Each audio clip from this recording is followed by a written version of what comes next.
ఒక మంచి పుస్తకం విక్టర్ ఫ్రాంకిల్ అని ఆయన రచించారు. ఆ పుస్తకం title man's search for meaning.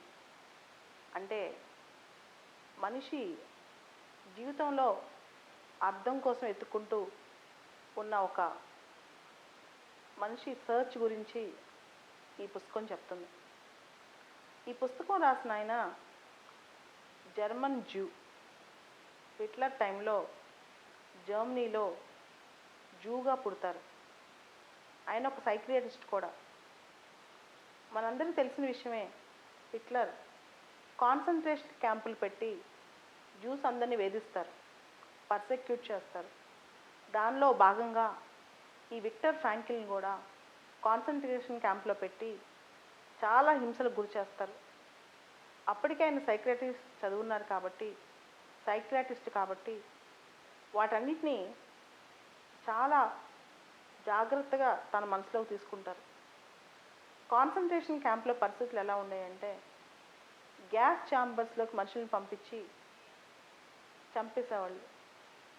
అసలు అక్కడ బతకడం కంటే చావు చాలా సుఖమని ఫీల్ అయ్యేవాళ్ళు ఆల్మోస్ట్ అందరూ అక్కడ. అట్లాంటి పరిస్థితిలో ఆయనకు ఒక వార్త తెలుస్తుంది. తన పిల్లలు, తన భార్య, తన వాళ్ళందరూ వేరే కాన్సన్ట్రేషన్ క్యాంప్స్లో ఉండి అందరూ చనిపోయారని. ఆ టైంలో నాకు మాట రాస్తారు, angels are lost in the perpetual contemplation of infinite glory. ఆయన రాసిన కాంటెక్స్ట్ ఏంటంటే, ఏంజల్స్ అంటే గొప్పవాళ్ళు లేదా దైవత్వం కలిగిన వాళ్ళు. దే ఆర్ లాస్ట్, వాళ్ళు కోల్పోతారు.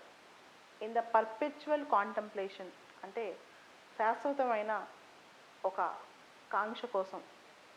ఆ శాశ్వతమైన కాంక్ష ఏంటంటే ఇన్ఫినిట్ గ్లోరీ, అనంతమైన లోకాల్లోకి, అనంతమైన ఆనందాల్లోకి వాళ్ళు వెళ్ళిపోతారు. అంటే మనల్ని కోల్పోయినంత మాత్రాన వాళ్ళని మనం నష్టపోయామని కాదు, వాళ్ళు ఇంకా పెద్ద పని మీద అమరులయ్యారని అర్థం. సో దీన్ని ఇంకో విధంగా కూడా మనం అర్థం చేసుకోవచ్చు.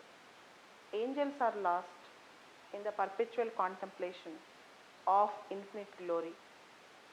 ఈ రెండో అర్థం ఏంటంటే, ఎవరైతే గొప్ప వ్యక్తులు ఉంటారో వాళ్ళు వాళ్ళ జీవితంలో తాత్కాలికమైన అశాశ్వతమైన అంశాలను పక్కన పెట్టి ఏదైతే ప్రపంచానికి శాశ్వతంగా ఇవ్వగలమో దాని మీద దృష్టి పెట్టినా, జీవితం మొత్తం కోల్పోయినా పర్లేదు, మనం దాన్ని మాత్రం ఖచ్చితంగా దృష్టి పెట్టాలి. అలాంటి వ్యక్తులే గొప్పవాళ్ళు అవుతారు అని. అందుకే ఆయన చెప్పారు, angels are lost in the perpetual contemplation of infinite glory.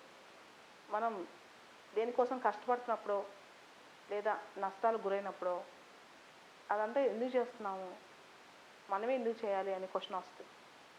ఎప్పుడు కూడా సాక్రిఫైస్ చేయడంలో తప్పలేదు. ఆ సాక్రిఫైస్ తాత్కాలికం అవ్వచ్చు, శాశ్వతం అవ్వచ్చు. కానీ ఏ వ్యక్తి అయితే ఎక్కువ సాక్రిఫైస్ చేశాడో ఖచ్చితంగా ఆ వ్యక్తి సొసైటీకి కానీ తనకు కానీ ఏదో ఒకటి శాశ్వతంగా కీర్తి తెచ్చుకోవచ్చు. ఇది గట్టిగా నమ్మాల్సిన అవసరం అందరికీ ఉంది.